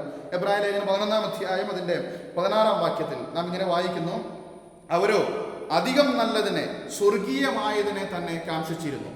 അവരോ അധികം നല്ലതിനെ, സ്വർഗീയമായതിനെ തന്നെ കാംക്ഷിച്ചിരുന്നു. ഇംഗ്ലീഷിൽ വായിച്ചാൽ but now they desire a better country. ഇപ്പോൾ അവരോ ഇപ്പോൾ അധികം നല്ലതിനെ, സ്വർഗീയമായതിനെ തന്നെ കാംക്ഷിച്ചിരുന്നു എന്ന് പറഞ്ഞാൽ ആശയം വളരെ വ്യക്തമാണ്. ഇപ്പോൾ എന്നത് അവിടെ രേഖപ്പെടുത്തിയിരിക്കുന്നത് ഈ വിശ്വാസവീരന്മാരുടെ സുദീർഘമായ ജീവിത കാലയളവിനെയാണ്. ഏതെങ്കിലും ഒരു പ്രത്യേക ചുരുങ്ങിയ സമയത്തെക്കുറിച്ചല്ല. പ്രത്യുത ഈ വിശ്വാസവീരന്മാരുടെ സുദീർഘമായിരിക്കുന്ന ജീവിത കാലയളവിനെ സൂചിപ്പിക്കുവാനാണ് ഇപ്പോൾ അവർ അധികം നല്ലതിനെ, സ്വർഗീയമായതിനെ കാംക്ഷിച്ചിരുന്നു എന്ന ഇപ്പോൾ നൂനി എന്ന പദം കൊണ്ട് അവിടെ അർത്ഥമാക്കുന്നത്. വീണ്ടും എബ്രായ ലേഖനം 8-ാം അധ്യായം 6-ാം വാക്യത്തിൽ അവനോ ഇപ്പോൾ വിശേഷതയേറിയ വാഗ്ദത്തങ്ങളിന്മേൽ സ്ഥാപിക്കപ്പെട്ട നിയമത്തിന്റെ മധ്യസ്ഥനാകിയാൽ, ഇപ്പോൾ നിയമത്തിന്റെ മധ്യസ്ഥനാകിയാൽ എന്ന് പറഞ്ഞാൽ അതൊരു സുദീർഘമായിരിക്കുന്ന വിശാലമായിരിക്കുന്ന കാലഘട്ടത്തെയാണ് ഈ നൂനി എന്ന പദം അവിടെയും അർത്ഥമാക്കുന്നത്. അതുപോലെ ഫിലമോന്റെ ലേഖനം 1-ാം അധ്യായം അതിൻ്റെ 9-ാം വാക്യത്തിലും പൗലോസ് പറയുന്നുണ്ട്, പൗലോസ് എന്ന വയസ്സനും ഇപ്പോൾ ക്രിസ്തുയേശുവിന്റെ ബദ്ധനുമായിരിക്കുന്ന ഈ ഞാൻ. പൗലോസ് പറയുകയാണ് ഇപ്പോൾ ക്രിസ്തുയേശുവിന്റെ ബദ്ധൻ. പൗലോസ് കാരാഗ്രഹത്തിലായിരിക്കുന്ന ദീർഘമായിരിക്കുന്ന ആ കാലയളവിനെ സൂചിപ്പിക്കാനാണ് അവിടെ നൂനി, ഇപ്പോൾ എന്ന പദം ഉപയോഗിച്ചിട്ടുള്ളത്. അപ്പോൾ ഞാനിങ്ങനെ പറയാം, ഇപ്പോൾ, ആകയാൽ ഇപ്പോൾ വിശ്വാസം, പ്രത്യാശ, സ്നേഹം ഇവ 3ഉം നിലനിൽക്കുന്നു എന്ന് പറഞ്ഞാൽ ദൈവത്തിൻ്റെ സഭ ഭൂമിയിലുള്ള സുദീർഘമായിരിക്കുന്ന കാലഘട്ടം, സുദീർഘമായിരിക്കുന്ന സഭാകാലം മുഴുവനും ഈ 3 ആത്മീയ ഗുണവിശേഷങ്ങളും നിലനിൽക്കും. വിശ്വാസം, പ്രത്യാശ, സ്നേഹം. ദൈവത്തിൻ്റെ സഭ ഈ ഭൂമിയിലുള്ള ദീർഘമായിരിക്കുന്ന കാലയളവ് മുഴുവൻ ഈ 3 ഗുണവിശേഷങ്ങളും നിലനിൽക്കുമെന്നാണ് ഇപ്പോൾ എന്ന വാക്കുകൊണ്ട് അവിടെ അർത്ഥമാക്കുന്നത്. ക്രിസ്തുവിൻ്റെ വരവെങ്കിൽ വിശ്വാസവും പ്രത്യാശയും അതിൻ്റെ പൂർത്തീകരണത്തിലേക്ക് വരും. എന്നാൽ സ്നേഹം നിത്യതയിലും നിലനിൽക്കും. അതുകൊണ്ട് പൗലോസ് പറയുന്നു, ഇവയിൽ വലിയതോ സ്നേഹം തന്നെ. സ്നേഹം നിത്യതയിലും നിലനിൽക്കുന്ന ഒന്നാണ്. സ്നേഹം നിത്യതയിലും നിലനിൽക്കുന്ന ഒന്നാണ്. എന്നാൽ പ്രത്യാശ അതിന്റെ പൂർത്തീകരണത്തിലേക്ക് വരും. വിശ്വാസം അതിന്റെ പൂർത്തീകരണത്തിലേക്ക് വരും. എബ്രായർ 11:1 വിശ്വാസം എന്നതോ ആശിക്കുന്നതിന്റെ ഉറപ്പും കാണാത്ത കാര്യങ്ങളുടെ നിശ്ചയവും എന്ന് രേഖപ്പെടുത്തിയിട്ടുണ്ട്. അപ്പോൾ സഭ ഭൂമിയിൽ നിന്ന് മാറ്റപ്പെടുമ്പോൾ, ക്രിസ്തു മടങ്ങി വരുമ്പോൾ സഭാകാലയളവ് മുഴുവൻ നിലനിൽക്കുന്ന പ്രത്യാശ, വിശ്വാസം അതിന്റെ പൂർത്തീകരണത്തിലേക്ക് വരും. റോമാലേഖനം 8-ാം 24-25 വാക്യങ്ങൾ അവിടെ പ്രത്യാശയെക്കുറിച്ച് പറയുന്നു. പ്രത്യാശയാലല്ലോ നാം രക്ഷിക്കപ്പെട്ടിരിക്കുന്നത്. കാണുന്ന പ്രത്യാശയല്ല. ഒരുത്തൻ കാണുന്നതിനായി ഇനി പ്രത്യാശിക്കുന്നത് എന്ത്? നാം കാണാത്തതിനായി പ്രത്യാശിക്കുന്നുവെങ്കിലോ അതിനായി ക്ഷമയോടെ കാത്തിരിക്കുന്നു. ക്രിസ്തുവിന്റെ വരവിങ്കൽ പ്രത്യാശയും അതിന്റെ പൂർത്തീകരണത്തിലേക്ക് വരും. അപ്പോൾ നോക്കുക, ദൈവത്തിന്റെ സഭ ഭൂമിയിലുള്ള ദീർഘമായിരിക്കുന്ന ഈ കാലയളവിൽ ഈ 3 ആത്മീയ ഗുണവിശേഷങ്ങളും, വിശ്വാസവും പ്രത്യാശയും സ്നേഹവും ഭൂമിയിൽ നിലനിൽക്കും. ദൈവത്തിന്റെ സഭയോടുള്ള ബന്ധത്തിൽ ഈ 3 കാര്യങ്ങളും നിലനിൽക്കും. എന്നാൽ സഭ ഭൂമിയിൽ നിന്ന് മാറ്റപ്പെട്ടാലോ സ്നേഹം നിത്യതയിലും നിലനിൽക്കും. ഇനി ഈ ആത്മീയ വരങ്ങളും ആത്മീയ ഗുണവിശേഷങ്ങളും തമ്മിലുള്ള ചില വ്യത്യാസങ്ങൾ നമുക്കൊന്ന് പരിശോധിക്കാം. ആത്മീയ ഗുണവിശേഷങ്ങളെക്കുറിച്ചാണ് ഞാൻ പറഞ്ഞത്. വിശ്വാസം, പ്രത്യാശ, സ്നേഹം, ഇത് 3 ആത്മീയ ഗുണവിശേഷങ്ങളാണ്. ദൈവത്തിൻ്റെ സഭ ഭൂമിയിലുള്ള സുദീർഘമായ കാലയളവിൽ ഈ 3 വരങ്ങളും ഭൂമിയിൽ, ഈ 3 ഗുണവിശേഷങ്ങളും ഭൂമിയിൽ ഉണ്ടായിരിക്കും. വിശ്വാസവും പ്രത്യാശയും ക്രിസ്തുവിൻ്റെ വരവിൽ അതിൻ്റെ പൂർത്തീകരണത്തിലേക്ക് എത്തും. എന്നാൽ സ്നേഹം നിത്യതയിലും നിലനിൽക്കും. ഈ ആത്മീയ വരങ്ങളും ആത്മീയ ഗുണവിശേഷങ്ങളും തമ്മിലുള്ള പ്രധാന വ്യത്യാസം, ആത്മീയ ഗുണവിശേഷങ്ങൾ എല്ലാ വിശ്വാസികളിലും ഒരുപോലെ കാണപ്പെടേണ്ട, എല്ലാ വിശ്വാസികളും ഒരുപോലെ പ്രായോഗികമാക്കേണ്ട ഗുണവിശേഷങ്ങളാണ്. വിശ്വാസമായിക്കൊള്ളട്ടെ, പ്രത്യാശയായിക്കൊള്ളട്ടെ, സ്നേഹമായിക്കൊള്ളട്ടെ, എല്ലാ വിശ്വാസികളും ഒരുപോലെ ഇത് പ്രായോഗികമാക്കുവാൻ ആവശ്യമുണ്ട്. എന്നാൽ ഒരു വാക്യം നിങ്ങൾ ശ്രദ്ധയിലേക്ക് കൊണ്ടുവരാം. 1 തെസ്സലോനിക്ക 1-ാം അതിന്റെ 2-3 വാക്യങ്ങൾ. അവിടെ തെസ്സലോനിക്ക സഭയെക്കുറിച്ച് പൗലോസ് പറയുന്നു, നിങ്ങളുടെ വിശ്വാസത്തിന്റെ വേല, സ്നേഹത്തിന്റെ പ്രയത്നം, പ്രത്യാശയുടെ സ്ഥിരത, ഇത് ഓർത്ത് പിതാവായ ദൈവത്തിന്റെ സന്നിധിയിൽ ഞാൻ നിങ്ങളെ ഓർത്ത് സ്തോത്രം ചെയ്യുന്നു. അവരുടെ വിശ്വാസത്തിന്റെ വേല, സ്നേഹത്തിന്റെ പ്രയത്നം, പ്രത്യാശയുടെ സ്ഥിരത. അപ്പോൾ എൻ്റെ പ്രിയപ്പെട്ടവരെ, എന്നെ കേൾക്കുന്നവരോട് ഞാൻ പറയട്ടെ, ഈ 3 ആത്മീയ ഗുണവിശേഷങ്ങളും എല്ലാ വിശ്വാസികളിലും ഒരുപോലെ ഈ സഭാ കാലയളവിൽ എല്ലാവരും പ്രായോഗികമാക്കേണ്ട ഗുണവിശേഷങ്ങളാണ്. എന്നാൽ ആത്മീയ വരങ്ങളെക്കുറിച്ച് ഞാൻ പറയട്ടെ, എല്ലാ വ്യക്തികളിലും ഒരുപോലെ കാണപ്പെടുന്ന യാതൊരു വരവുമില്ല. അതുപോലെ തന്നെ എല്ലാവർക്കും ഒരുപോലെ നൽകപ്പെടുന്ന യാതൊരു വരവും ഇല്ല. അത് തെളിയിക്കുവാനായിട്ട് 1 കൊരിന്ത്യർ 12-ാം 8 മുതൽ 11 വരെയുള്ള വാക്യങ്ങൾ വായിച്ചാൽ കൃപാവരങ്ങളെക്കുറിച്ച് പറയുമ്പോൾ പൗലോസ് പറയുന്നു, ഒരുത്തന് ആത്മാവിനാൽ ജ്ഞാനത്തിൻ്റെ വചനം, മറ്റൊരുത്തന് പരിജ്ഞാനത്തിൻ്റെ വചനം, വേറൊരുത്തന് രോഗശാന്തികളുടെ വരം. അപ്പോൾ കൃപാവരങ്ങൾ വ്യത്യസ്തമാണ്. എല്ലാവരിലും എല്ലാ കൃപാവരങ്ങളും കാണപ്പെടണമെന്ന് യാതൊരു നിർബന്ധമില്ല. എന്നാൽ ആത്മീയ ഗുണവിശേഷങ്ങൾ അതെല്ലാ വിശ്വാസികളിലും കാണപ്പെടണം. എല്ലാവരും അത് പ്രായോഗികമാക്കുവാൻ ആവശ്യമുണ്ട്. എന്നാൽ ആത്മീയ വരങ്ങൾ, എല്ലാ വരങ്ങളും എല്ലാവരിലും കാണപ്പെടണമെന്നുള്ളത് നിർബന്ധമില്ല. അത് വചനം അങ്ങനെ തന്നെ തെളിവായിട്ട് പഠിപ്പിക്കുന്നു. ഒരുത്തന് മറ്റൊരുത്തന് വേറൊരുത്തന്. മാത്രമല്ല 1 കൊരിന്ത്യർ 12-ാം അതിൻ്റെ 17 മുതൽ 20 വരെയുള്ള വാക്യങ്ങൾ വായിച്ചാൽ, ശരീരം മുഴുവൻ കണ്ണായാൽ ശ്രവണം എവിടെ? മുഴുവൻ ശ്രവണമായാൽ ഘ്രാണം എവിടെ? അപ്പോൾ കൃപാവരങ്ങളുടെ വ്യത്യസ്തതയെക്കുറിച്ച് പൗലോസ് അവിടെ പറയുകയാണ്. അപ്പോൾ ഞാനിങ്ങനെ പറയാം, എല്ലാ വിശ്വാസികളിലും ഒരുപോലെ കാണപ്പെടേണ്ട ആത്മീയ ഗുണവിശേഷങ്ങളും ഓരോ വിശ്വാസിയും തങ്ങൾക്ക് ലഭിച്ചിട്ടുള്ള ആത്മീക വരങ്ങൾ അവ പ്രായോഗികമാക്കുകയും ചെയ്യുമ്പോൾ, അതായത് ആത്മീയ ഗുണവിശേഷങ്ങളോട് കൂടെ ഈ തങ്ങൾക്ക് ലഭിച്ചിട്ടുള്ള കൃപാവരങ്ങളെ പ്രായോഗികമാക്കുമ്പോൾ ദൈവസഭയ്ക്ക് ഈ ഭൂമിയിൽ വളരെ സ്മൂത്തായിട്ട് മുന്നേറുവാനായിട്ട് സാധിക്കും. വളരെ ഊഷ്മളതയോടെ മുന്നേറുവാനായിട്ട് സാധിക്കും. നാം ഇതുവരെ ചിന്തിച്ചതിൻ്റെ രത്ന ചുരുക്കം ഇതാണ്: വിശ്വാസം, പ്രത്യാശ, സ്നേഹം. ഇവ 3 സഭാകാലം മുഴുവൻ നിലനിൽക്കുന്നു. 2, സ്നേഹം കാലങ്ങൾക്കതീതമാണ്. എന്നാൽ കൃപാവരങ്ങളിൽ നീങ്ങിപ്പോകുന്നതും നിന്നുപോകുന്നതുമായ വരങ്ങളുണ്ട്. ഒരിക്കൽ കൂടെ പറയാം, വിശ്വാസം, പ്രത്യാശ, സ്നേഹം, ഇവ 3 സഭാകാലം മുഴുവൻ നിലനിൽക്കുന്നു. എന്നാൽ സഭാകാലഘട്ടം കഴിഞ്ഞാലും നിത്യതയിൽ സ്നേഹം പിന്നെയും നിലനിൽക്കുന്നു. എന്നാൽ കൃപാവരങ്ങളോടുള്ള ബന്ധത്തിൽ പൗലോസ് പറയുകയാണ്, നീങ്ങിപ്പോകുന്നതും നിന്നു പോകുന്നതുമായ വരങ്ങൾ ഉണ്ട്. 1 കൊരിന്ത്യർ 13-ാം 12-ാം വാക്യം ഒന്ന് വായിക്കാം. അവിടെ നാം ഇങ്ങനെ വായിക്കുന്നു: ഇപ്പോൾ നാം കണ്ണാടിയിൽ കടമൊഴിയായി കാണുന്നു, അപ്പോൾ മുഖാമുഖമായി കാണും.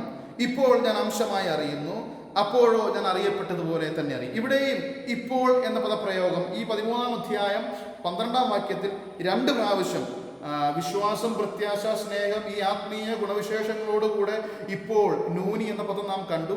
അത് സഭാ കാലയളവ് മുഴുവൻ സുദീർഘമായിരിക്കുന്ന ഒരു കാലയളവിനെ സൂചിപ്പിക്കുവാനാണ് ആ പദം ഉപയോഗിച്ചിട്ടുള്ളത്. എന്നാൽ ഇവിടെ 1 കൊരിന്ത്യർ 13-ാം അധ്യായം 12-ാം വാക്യത്തിൽ 2 പ്രാവശ്യം ഇപ്പോൾ എന്ന പദം ഉപയോഗിച്ചിട്ടുണ്ട്. ഇപ്പോൾ നാം കണ്ണാടിയിൽ കടമുടിയായി കാണുന്നു, ഇപ്പോൾ ഞാൻ അംശമായി അറിയുന്നു. ഇതിനു വേണ്ടി ഉപയോഗിച്ചിട്ടുള്ള ഗ്രീക്ക് പദം ആർട്ടി എന്ന് പറയുന്ന പദമാണ്. നൂനി എന്ന പദമല്ല, ആർട്ടി എന്ന പദം. അതായത് ഈ വാക്ക് സുദീർഘമായ വിശാലമായ ഒരു കാലഘട്ടത്തെ അല്ല, പ്രത്യുത വളരെ ചുരുങ്ങിയ ഒരു സമയത്തെ കാണിക്കുന്ന പ്രയോഗമാണ്. ദൈവത്തിൻ്റെ ആത്മാവ് വളരെ വ്യക്തമായിട്ട് ഈ യാഥാർത്ഥ്യങ്ങൾ വെളിപ്പെടുത്തി തരികയാണ്. എല്ലാ തിരുവെഴുത്തും ദൈവശ്വാസീയമാണെന്ന് നമ്മൾ വിശ്വസിക്കുമ്പോൾ ബൈബിളിൽ വ്യത്യസ്ത പദങ്ങൾ ഉപയോഗിച്ചിട്ടുണ്ടെങ്കിൽ തീർച്ചയായിട്ടും അവയ്ക്ക് വ്യത്യസ്തങ്ങളായ അർത്ഥം തന്നെയാണ് എന്ന് മനസ്സിലാക്കുവാൻ ആവശ്യമുണ്ട്. അവിടെ ഇപ്പോൾ എന്ന വാക്കിന് ആർട്ടി എന്ന പദമാണ് ഉപയോഗിച്ചിട്ടുള്ളത്. ഈ വാക്ക് ഞാൻ പറഞ്ഞു വളരെ ചുരുങ്ങിയ ഒരു സമയത്തെ കാണിക്കുന്ന പ്രയോഗമാണ്. ഈ ആർട്ടി അഥവാ ഇപ്പോൾ എന്ന പദം ഉപയോഗിച്ചിട്ടുള്ള ചില വേദഭാഗങ്ങൾ ഒന്ന് പരിശോധിക്കാം. മത്തായി സുവിശേഷം 3-ാം അധ്യായം അതിൻ്റെ 15-ാം വാക്യം. തൻ്റെ സ്നാനത്തോടുള്ള ബന്ധത്തിൽ യേശു ക്രിസ്തു യോഹന്നാനോട് പറയുന്ന വാക്കാണ്. യേശു അവനോട്, ഇപ്പോൾ സമ്മതിക്കുക, ഇങ്ങനെ സകല നീതിയും നിവർത്തിക്കുന്നത് നമുക്ക് ഉചിതം എന്ന് പറഞ്ഞു. ഇപ്പോൾ സമ്മതിക്കുക, ആർട്ടി എന്ന പദമാണ് അവിടെ ഉപയോഗിച്ചിട്ടുള്ളത്. അതിൻ്റെ അർത്ഥം അത് ആ പ്രത്യേക സമയത്തെ മാത്രം, വളരെ ചുരുങ്ങിയൊരു സമയത്തെ കാണിക്കുന്ന ഒരു പ്രയോഗമാണ് ആർട്ടി എന്നുള്ളത്. മത്തായി 9:18 വീണ്ടും ആ പദം ഉപയോഗിച്ചിട്ടുണ്ട്. അവനോട് സംസാരിച്ചു കൊണ്ടിരിക്കുമ്പോൾ ഒരു പ്രമാണി വന്ന് അവനെ നമസ്കരിച്ചു. എൻ്റെ മകൾ ഇപ്പോൾ തന്നെ കഴിഞ്ഞുപോയി, എൻ്റെ മകൾ ഇപ്പോൾ തന്നെ മരിച്ചുപോയി. ആ പ്രത്യേക സമയത്തെ മാത്രം ഉദ്ദേശിച്ചാണ് ആർട്ടി എന്ന പദം അവിടെ ഉപയോഗിച്ചിട്ടുള്ളത്. ഇനി മത്തായി 26:53 ഈ ഇപ്പോൾ എന്ന പദം ഉപയോഗിച്ചിട്ടുണ്ട്. എൻ്റെ പിതാവിനോട് ഇപ്പോൾ തന്നെ 12 ലഗ്യോനിലും അധികം ദൂതന്മാരെ എൻ്റെ അരികെ നിർത്തേണ്ടതിന് എനിക്ക് അപേക്ഷിച്ചുകൂടാ എന്ന് തോന്നുന്നുവോ? അപ്പോൾ ആ ഇപ്പോൾ തന്നെ എന്ന് കർത്താവ് പറയുമ്പോൾ ദീർഘമായ ഒരു കാലയളവിനെ അല്ല, ആ പ്രത്യേക സമയത്തെ മാത്രം ഉദ്ദേശിച്ചാണ് കർത്താവ് ആ യാഥാർത്ഥ്യങ്ങൾ വ്യക്തമാക്കുന്നത്. അങ്ങനെയെങ്കിൽ ദൈവത്തിൻ്റെ ആത്മാവ് എന്താണ് ഇവിടെ ഉദ്ദേശിക്കുന്നത്, നാം എന്ത് മനസ്സിലാക്കണമെന്നാണ് ദൈവത്തിൻ്റെ ആത്മാവ് ആഗ്രഹിക്കുന്നത്? 1 കൊരിന്ത്യർ 13-ാം അധ്യായം അതിൻ്റെ 12-13 വാക്യങ്ങൾ. ഇപ്പോൾ നാം കണ്ണാടിയിൽ കടമുടിയായി കാണുന്നു, അപ്പോൾ മുഖാമുഖമായി കാണും. ഇപ്പോൾ ഞാൻ അംശമായി അറിയുന്നു, അപ്പോഴോ ഞാൻ അറിയപ്പെട്ടതുപോലെ തന്നെ അറിയും. ആകയാൽ ഇപ്പോൾ സുദീർഘമായിരിക്കുന്ന ഒരു കാലയളവ്, ഈ സഭാഭൂമിയിലുള്ള കാലം മുഴുവൻ വിശ്വാസവും പ്രത്യാശയും സ്നേഹം നിലനിൽക്കുന്നു. ഇവയിൽ വലിയതോ സ്നേഹം തന്നെ. ഇപ്പോൾ എന്ന ഈ 3 ഉപയോഗങ്ങളും സഭാകാലത്തെ ഉദ്ദേശിച്ചുള്ളതാണ്. എന്നാൽ 12-ാം വാക്യത്തിലെ ഇപ്പോൾ നാം കണ്ണാടിയിൽ കടമുടിയായി കാണുന്നു, ഇപ്പോൾ ഞാൻ അംശമായി അറിയുന്നു, ഈ വാക്കുകൾ അംശമായി അറിയുന്ന, കടമുടിയായി കാണുന്ന ഒരു ചെറിയ കാലഘട്ടത്തെയും, എന്നാൽ നൂനി എന്ന പദം വിശ്വാസം, പ്രത്യാശ, സ്നേഹം ഇവ നിലനിൽക്കുന്ന സുദീർഘമായിരിക്കുന്ന ഒരു കാലഘട്ടത്തെയും വ്യക്തമാക്കുകയാണ്. അങ്ങനെയെങ്കിൽ വിശ്വാസവും പ്രത്യാശയും സ്നേഹവും സഭഭൂമിയിലുള്ള ആ സുദീർഘമായിരിക്കുന്ന കാലം മുഴുവൻ ദൈവസഭയോടുള്ള ബന്ധത്തിൽ അത് അങ്ങനെ തന്നെ നിലനിൽക്കുമെങ്കിൽ കടമൊഴിയായി കാണുന്ന, അംശമായി അറിയുന്ന ഒരു ചുരുങ്ങിയ കാലയളവും ദൈവസഭയ്ക്കുണ്ട്. ആ കൃപാവരങ്ങളെയാണ് പൗലോസ് അവിടെ വ്യക്തമാക്കുന്നത്. നമുക്ക് തുടർന്നും മുന്നോട്ട് പോകാം. സഭാ കാലഘട്ടത്തിൽ കടമൊഴിയായി കാണുന്ന, അംശമായി അറിയുന്ന ഒരു ചെറിയ കാലയളവുണ്ട് എന്ന് സുവ്യക്തമാക്കുകയാണ്. ഒരിക്കൽ കൂടെ പറയാം. ഈ സഭാ കാലഘട്ടത്തിൽ, ദൈവസഭ ഈ ഭൂമിയിലുള്ള കാലഘട്ടത്തിൽ സഭയോടുള്ള ബന്ധത്തിൽ സഭ കടമൊഴിയായി കാണുന്ന, അംശമായി അറിയുന്ന ഒരു ചെറിയ കാലയളവ് സഭയ്ക്കുണ്ട്. വിശ്വാസവും പ്രത്യാശയും സ്നേഹവും ഇവ 3 സഭാകാലം മുഴുവൻ, സുദീർഘമായ കാലയളവ് മുഴുവൻ നിലനിൽക്കുമെങ്കിൽ സഭയോടുള്ള ബന്ധത്തിൽ തന്നെ അംശമായി അറിയുന്ന, കടമൊഴിയായി കാണുന്ന ഒരു ചെറിയ കാലയളവ് ഉണ്ട്. 1 കൊരിന്ത്യർ 13:12 ഇപ്പോൾ നാം കണ്ണാടിയിൽ കടമൊഴിയായി കാണുന്നു, ഇപ്പോൾ ഞാൻ അംശമായി അറിയുന്നു. ഇനി തുടർന്ന് മുന്നോട്ട് പോയി കഴിഞ്ഞാൽ അവിടെ ഈ പൂർണ്ണമായത് എന്ത് എന്നത് സംബന്ധിച്ച് ഈ 2 ദൃഷ്ടാന്തങ്ങൾ, അതായത് ഈ പൂർണ്ണമായത് എന്നുള്ളത് പുതിയ നിയമ സത്യങ്ങളുടെ ലിഖിത രൂപത്തെയാണ് എന്നതിന് 2 ദൃഷ്ടാന്തങ്ങൾ. പുതിയ നിയമ സത്യങ്ങളുടെ ലിഖിത രൂപത്തെയാണ്, written revelation of New Testament truths എന്നതിന് 2 തെളിവ്, 2 ദൃഷ്ടാന്തങ്ങൾ പൗലോസ് നൽകുകയാണ്. 1 കൊരിന്ത്യർ 13-ാം അധ്യായത്തിൻ്റെ 12-ാം വാക്യം ആദ്യ ഭാഗം വായിച്ചാൽ പൗലോസ് പറയുകയാണ്, ഇപ്പോൾ നാം കണ്ണാടിയിൽ കടമൊഴിയായി കാണുന്നു, അപ്പോൾ മുഖാമുഖമായി കാണും. വാക്ക് ശ്രദ്ധിക്കുക. കണ്ണാടിയിലൂടെ കടമൊഴിയായി കാണുന്ന മുഖാമുഖമായുള്ള കാഴ്ചയും, ഇപ്പോൾ നാം കണ്ണാടിയിൽ കടമൊഴിയായി കാണുന്നു, അപ്പോൾ മുഖാമുഖമായി കാണും. അപ്പോൾ കണ്ണാടിയിലൂടെ കടമൊഴിയായുള്ള കാഴ്ചയും മുഖാമുഖമായുള്ള കാഴ്ചയും. കണ്ണാടി എന്നതിന് ഗ്രീക്കിൽ ഉപയോഗിച്ചിട്ടുള്ള പദം എസോപ്ട്രോൺ. എസോപ്ട്രോൺ എന്ന പദമാണ്. മിറർ, എസോപ്ട്രോൺ. ഈ വാക്ക് തന്നെ യാക്കോബിന്റെ ലേഖനത്തിൽ യാക്കോബ് ഉപയോഗിച്ചിട്ടുണ്ട്. യാക്കോബ് 1:23 നാം വായിക്കുന്നു, ഒരുത്തൻ വചനം കേൾക്കുന്നവനെങ്കിലും ചെയ്യാത്തവനായിരുന്നാൽ അവൻ തൻ്റെ സ്വാഭാവിക മുഖം കണ്ണാടിയിൽ നോക്കുന്ന ആളോട് ഒക്കുന്നു. സ്വാഭാവിക മുഖം കണ്ണാടിയിൽ നോക്കുന്ന ആളോട് ഒക്കുന്നു. അപ്പോൾ നാം കണ്ണാടിയിൽ കടമൊഴിയായി കാണുന്നു എന്ന് പറഞ്ഞാൽ നാം കണ്ണാടിയിൽ നോക്കുമ്പോൾ കാണുന്നത് നമ്മെ തന്നെയാണ്. സ്വാഭാവിക മുഖത്തെയാണ് കണ്ണാടിയിൽ കാണുന്നത്. നാം കണ്ണാടിയിൽ നോക്കുമ്പോൾ കടമൊഴിയായി കാണുന്നത് എന്താണോ അതിനെയാണ് നാം മുഖാമുഖമായി കാണുന്നത്. ഞാൻ കണ്ണാടിയിൽ നോക്കുമ്പോൾ ഞാൻ കാണുന്നത് എൻ്റെ മുഖത്തെയാണ്. അപ്പോൾ മുഖാമുഖമായി കാണുമെന്ന് പറയുന്നത് എൻ്റെ മുഖമാണ്.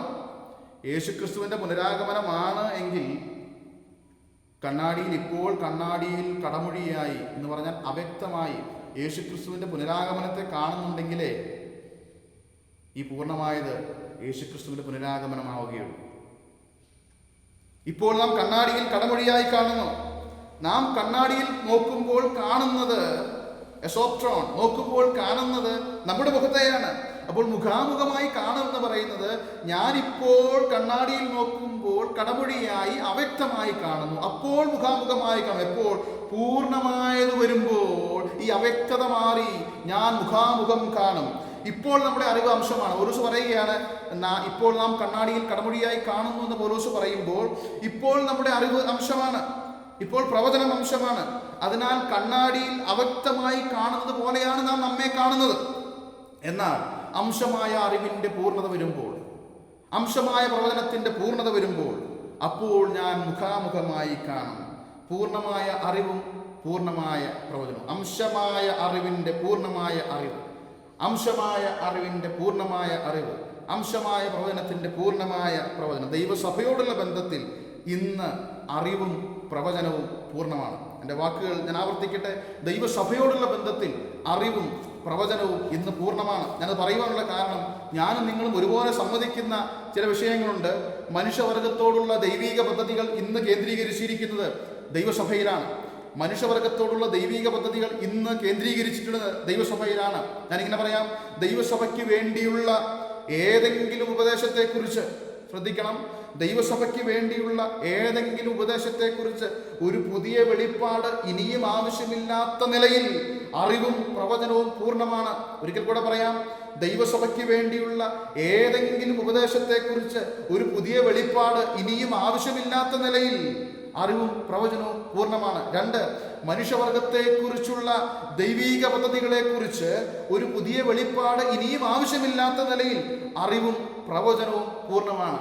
പുതിയ നിയമ സത്യങ്ങൾ, പുതിയ നിയമ തിരുവെഴുത്തുകൾ അത് പൂർണ്ണമാണ് എന്ന് പറയുമ്പോൾ ദൈവസഭയ്ക്ക് വേണ്ടിയിട്ടുള്ള ഏതെങ്കിലും ഉപദേശത്തെക്കുറിച്ച് ഇനിയും ഒരു പുതിയ വെളിപ്പാട് ആവശ്യമില്ലാത്ത നിലയിൽ തിരുവെഴുത്തുകൾ പൂർണ്ണമാണ്, അറിവും പ്രവചനവും പൂർണ്ണമാണ്.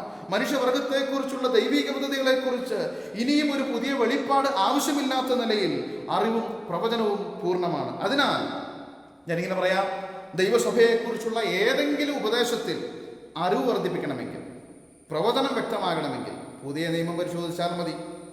ദൈവസഭയെക്കുറിച്ചുള്ള ഏതെങ്കിലും ഉപദേശത്തിൽ അറിവ് വർദ്ധിപ്പിക്കണമെങ്കിൽ, പ്രവചനം വ്യക്തമാകണമെങ്കിൽ പുതിയ നിയമം പരിശോധിച്ചാൽ മതി. അതുപോലെ തന്നെ മനുഷ്യവർഗത്തെക്കുറിച്ചുള്ള ദൈവീക പദ്ധതികളെക്കുറിച്ച് അതിനെക്കുറിച്ചുള്ള അറിവ് വർദ്ധിപ്പിക്കണമെങ്കിൽ, പ്രവചനം വ്യക്തമാകണമെങ്കിൽ പുതിയ നിയമം പരിശോധിച്ചാൽ മതി. രണ്ടാമത്തെ ദൃഷ്ടാന്തത്തിലേക്ക് നമുക്കൊന്ന് വരാം. രണ്ടാമത്തെ ദൃഷ്ടാന്തം 13-ാം അധ്യായം 11-ാം വാക്യത്തിൽ പൗലോസ് പറയുന്നു, ഞാൻ ശിശുവായിരുന്നപ്പോൾ, ഇത് പൗലോസ് തന്നെയാണ് ഉദാഹരിക്കുന്നത്. ഇപ്പോൾ നാം കണ്ണാടിയിൽ കടമുടിയായി കാണുന്നു എന്ന് പറഞ്ഞ പൗലോസ് ഈ ദൃഷ്ടാന്തം 11-ാം വാക്യത്തിലെ ദൃഷ്ടാന്തത്തിലേക്ക് വരുമ്പോൾ താൻ പറയുന്നത്, ഞാൻ ശിശുവായിരുന്നപ്പോൾ ശിശുവിനെ പോലെ സംസാരിച്ചു, ശിശുവിനെ പോലെ ചിന്തിച്ചു, ശിശുവിനെ പോലെ നിരൂപിച്ചു. പുരുഷനായ ശേഷമോ ഞാൻ ശിശുവിനുള്ളത് ത്യജിച്ചു കളഞ്ഞു. ശ്രദ്ധിക്കണം, വ്യക്തിപരമായ സ്വന്തം ജീവിതത്തെ പൗലോസ് ഇവിടെ ഉദാഹരിക്കുകയാണ്. ചില പ്രയോഗങ്ങൾ ഇവിടെ ശ്രദ്ധിക്കുവാൻ ആവശ്യമുണ്ട്. ഞാൻ ശിശുവായിരുന്നപ്പോൾ, അപ്പോസ്തലനായ പൗലോസ് എന്ന വ്യക്തി ശിശുവായിരുന്ന സമയത്ത് തൻ്റെ സംസാരവും തൻ്റെ ചിന്തയും തൻ്റെ നിരൂപണങ്ങളും ശിശുവിനെ പോലെയായിരുന്നു. അംശമായ അറിവും അംശമായ പ്രവചനവും ശിശുവിൻ്റെ സംസാരങ്ങൾക്കും ശിശുവിൻ്റെ ചിന്തകൾക്കും ശിശുവിൻ്റെ നിരൂപണങ്ങൾക്കും സമമാണ്. പുരുഷനായ ശേഷമോ ശിശുവിനുള്ളത് ത്യജിച്ചു കളഞ്ഞു. പുരുഷനായ ശേഷമോ, ഇപ്പോൾ ശിശുവായിരുന്നപ്പോൾ ശിശുവിനെ പോലെ നിരൂപിച്ച പൗലോസ്, ശിശുവിനെ പോലെ ചിന്തിച്ച പൗലോസ്, ശിശുവിനെ പോലെ മനസ്സിലാക്കിയ പൗലോസ് പുരുഷനായപ്പോൾ ശിശുവിനുള്ളത് ത്യജിച്ചു കളഞ്ഞു. ഈ ത്യജിച്ചു കളഞ്ഞു എന്നതിന് കാറ്റർജിയോ എന്ന പദം, ഈ കാറ്റർജിയോ എന്നതിന് സ്പിറോസോദിയാസ് തൻ്റെ lexical aids to the New Testament എന്ന പഠന ഗ്രന്ഥത്തിൽ താൻ കൊടുത്തിരിക്കുന്ന കൊട്ടേഷൻ ഇങ്ങനെയാണ്: with Paul it always denotes a complete, not a temporary or partial ceasing. അപ്പോൾ ത്യജിച്ചു കളഞ്ഞു എന്ന് പറഞ്ഞാൽ അപ്പോസ്തലനായ പൗലോസ് ഈ പദം ഉപയോഗിച്ചിട്ടുള്ളത് സമ്പൂർണമായ ഒരു ത്യജിച്ചു കളയൽ, സമ്പൂർണമായ ഒരു നീക്കിക്കളയലിനെ വേണ്ടിയിട്ടാണ് ആ പദം പൗലോസ് ഉപയോഗിച്ചിട്ടുള്ളത്. പൗലോസിന്റെ കാറ്റർജിയോ ഉപയോഗങ്ങൾ നമുക്കൊന്ന് നോക്കാം. 1 കൊരിന്ത്യർ 1-28 വാക്യത്തിൽ പൗലോസ് പറയുകയാണ്, ഉള്ളതിനെ ഇല്ലായ്മയാക്കുവാൻ, കാറ്റർജിയോ, ഉള്ളതിനെ ഇല്ലായ്മയാക്കുവാൻ ദൈവം ലോകത്തിൽ കുലഹീനവും നികൃഷ്ടമായതും ഏതുമില്ലാത്തതും തിരഞ്ഞെടുത്തു. അതുപോലെ 1 കൊരിന്ത്യർ 6-13 വാക്യം, ഭോജ്യങ്ങൾ വയറ്റിനും വയറ് ഭോജ്യങ്ങൾക്കുമുള്ളത്, എന്നാൽ ദൈവം ഇതിനെയും അതിനെയും ഇല്ലായ്മയാക്കും. കാറ്റർജിയോ 1 കൊരിന്ത്യർ 15-24, അന്നവൻ എല്ലാ വാഴ്ചയ്ക്കും അധികാരത്തിനും ശക്തിക്കും നീക്കം വരുത്തിയിട്ട്, കാറ്റർജിയോ, രാജ്യം പിതാവായ ദൈവത്തെ ഭരമേൽപ്പിക്കും. അപ്പോൾ സമ്പൂർണമായ ഒരു ത്യജിച്ചു കളയൽ, സമ്പൂർണമായ ഒരു നീക്കിക്കളയലിനെ ആണ് പൗലോസ് കാറ്റർജിയോ എന്ന വാക്കുകൊണ്ട് അർത്ഥമാക്കുന്നത്. അതായത് താൻ പുരുഷനായപ്പോൾ ശിശുവിനുള്ളത് ത്യജിച്ചു കളഞ്ഞതുപോലെ അറിവിന്റെ പൂർണ്ണതയും പ്രവചനത്തിന്റെ പൂർണ്ണതയും വന്നു കഴിയുമ്പോൾ അംശമായ ജ്ഞാനപരവും അംശമായ പ്രവചനപരവും നീങ്ങിപ്പോകും. താൻ പുരുഷനായിരുന്നപ്പോൾ, താൻ ശിശുവായിരുന്നപ്പോൾ ശിശുവിനെ പോലെ ചിന്തിച്ചു, ശിശുവിനെ പോലെ നിരൂപിച്ചു. എന്നാൽ പുരുഷനായി കഴിഞ്ഞപ്പോൾ ശിശുവിനുള്ളത് സമ്പൂർണമായി ത്യജിച്ചു കളഞ്ഞതുപോലെ അറിവിന്റെ പൂർണ്ണതയും പ്രവചനത്തിന്റെ പൂർണ്ണതയും വന്നു കഴിയുമ്പോൾ അംശമായ ജ്ഞാനപരവും അംശമായ പ്രവചനപരവും നീങ്ങിപ്പോകും, സമ്പൂർണമായി നീങ്ങിപ്പോകൽ. ദൈവസഭ ഈ ഭൂമിയിലുള്ള കാലത്തിടത്തോളം സഭയ്ക്കിനി അംശമായ ജ്ഞാനപരം ആവശ്യമില്ല, അംശമായ പ്രവചനപരം ആവശ്യമില്ല. ശിശു തന്നെയാണ് പുരുഷനായത്, അംശമായത് തന്നെയാണ് പൂർണ്ണമാകുന്നത്. ശിശു തന്നെയാണ്. ശിശുവായിരുന്ന പൗലോസാണ് പുരുഷനായ പൗലോസായത്. ശിശുവായിരുന്ന പൗലോസ് പുരുഷനായപ്പോൾ പത്രോസ് ആകുകയായിരുന്നില്ല.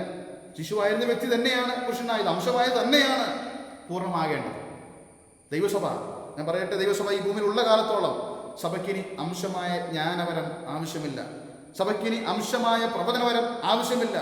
കാരണം ഈ അംശമായതിൻ്റെ പൂർണ്ണമായത് പുതിയ നിയമ സത്യങ്ങൾ ദൈവസഭയോടുള്ള ബന്ധത്തിൽ ഇനിയും ഒരു ഉപദേശ സംബന്ധമായ ഒരു പുതിയ വെളിപ്പാട് ആവശ്യമില്ലാത്ത നിലയിൽ അറിവും പ്രവചനവും പൂർണ്ണമാക്കപ്പെട്ടു കഴിഞ്ഞു. മനുഷ്യവർഗത്തെക്കുറിച്ചുള്ള ദൈവിക പദ്ധതികളോടുള്ള ബന്ധത്തിൽ ഒരു പുതിയ അറിവ്, പുതിയ വെളിപ്പാട് ഇനിയും ആവശ്യമില്ലാത്ത വിധത്തിൽ അറിവും പ്രവചനവും പൂർണ്ണമാക്കപ്പെട്ടു കഴിഞ്ഞു.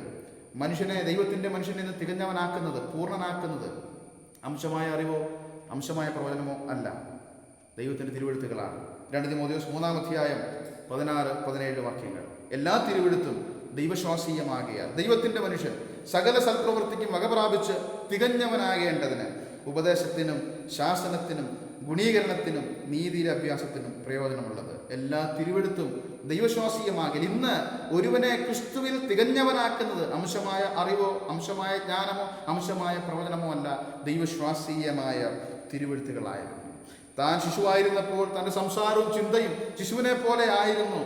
എന്നാൽ പുരുഷനായി കഴിഞ്ഞപ്പോൾ ശിശുവിനുള്ളത് ത്യജിച്ച് കളഞ്ഞതുപോലെ ഇപ്പോൾ നാം കണ്ണാടിയിൽ കടമൊഴിയായി കാണും. പൂർണ്ണമായത് വരുമ്പോൾ ഇപ്പോൾ കണ്ണാടിയിൽ സോപ്ട്രോൺ, ഞാൻ എൻ്റെ അവ്യക്തമായിരിക്കും നാം. പൗലോസ് ശിശുവിനെ കുറിച്ച് പറഞ്ഞപ്പോൾ ഞാനെന്നും കാഴ്ചയെക്കുറിച്ച് പറഞ്ഞപ്പോൾ നാം എന്നുമാണ് പറയുന്നത്. ഇപ്പോൾ നാം കണ്ണാടിയിൽ കടമൊഴിയായി കാണും. പൗലോസിൻ്റെ ഭാഷ്യത്തിൽ നമുക്കിങ്ങനെ മനസ്സിലാക്കാം, കണ്ണാടിയിൽ നാം നോക്കുമ്പോൾ നമ്മെ തന്നെയാണ്, നമ്മുടെ സ്വാഭാവിക മുഖത്തെയാണ് കാണുന്നത്. അത് തന്നെ വളരെ എളുപ്പത്തിൽ സുബോധമുള്ള ആർക്കും മനസ്സിലാകുന്ന നിലയിൽ ആ കാര്യങ്ങൾ പൗലോസ് രേഖപ്പെടുത്തിയിട്ടുള്ളതാണ്. ഇനി ഒരു വ്യാഖ്യാന വൈകൃതം കൊണ്ട് അല്ലെങ്കിൽ വ്യാഖ്യാനിച്ച് ഇതിനെ വികൃതമാക്കാതിരുന്നാൽ മാത്രം മതി. ഇപ്പോൾ നാം കണ്ണാടിയിൽ കടമൊഴിയായി കാണുന്നു, അപ്പോൾ പൂർണ്ണമായത് വരുമ്പോൾ മുഖാമുഖമായി കാണും. കണ്ണാടിയിൽ കടമൊഴിയായി കാണുന്നത് എന്നെ തന്നെയാണെങ്കിൽ, കണ്ണാടിയിൽ നോക്കുമ്പോൾ ഞാനും കാണുന്നത് എന്നെ തന്നെയാണെങ്കിൽ പൂർണ്ണമായത് വരുമ്പോൾ മുഖാമുഖമായി കാണുന്നതും എന്നെ തന്നെയാണ്. എത്ര സുവക്തമായിട്ടാണ് ദൈവത്തിൻ്റെ ആത്മാവ് ഈ യാഥാർത്ഥ്യങ്ങൾ വെളിപ്പെടുത്തി തന്നിട്ടുള്ളത്.